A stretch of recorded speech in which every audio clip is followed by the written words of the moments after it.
I really believe we are at a point where we can say pretty confidently that you're either going to be vaccinated or you're going to have COVID.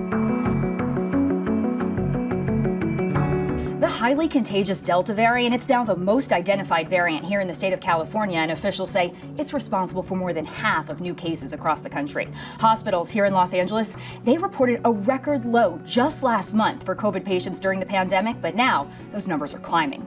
Pfizer planning to meet today with top U.S. health officials to discuss potential federal authorization for a third dose of its vaccine. The biotech company suggesting that booster shots will offer optimal protection within 12 months after a second dose, offering the highest levels of protection against all variants, including the highly contagious Delta variant that's racing across the country. Even though the CDC and the FDA correctly said, right now, we don't feel you need a booster, that doesn't mean that we're not very, very actively following and gathering all of this information to see if and when we might need it. 25 states now facing a steady increase in new cases, 17 states seeing a jump in hospital admissions, and in 6 of those states, the number of people dying every day is going up. In California, an uptick in cases, with several counties now placed on the CDC's emerging COVID hotspot list. LA County's Department of Public Health reporting over 1,000 new cases in a single day, the highest caseload since March, and double the number from just a week prior.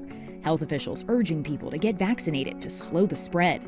And here in Los Angeles, with life seeming to return to normal, you've got bars and restaurants packed everywhere you look. Officials say it's younger, unvaccinated people who are responsible for transmitting the virus most. About 70% of new cases here are among people 18 to 49. New turmoil in Cuba. Cubans taking to the streets, protesting food and medicine shortages.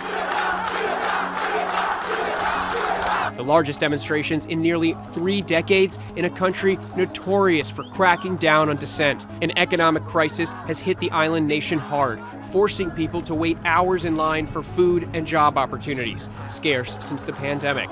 Cuba's president blames U.S. restrictions on exports, foreign funds, and travel.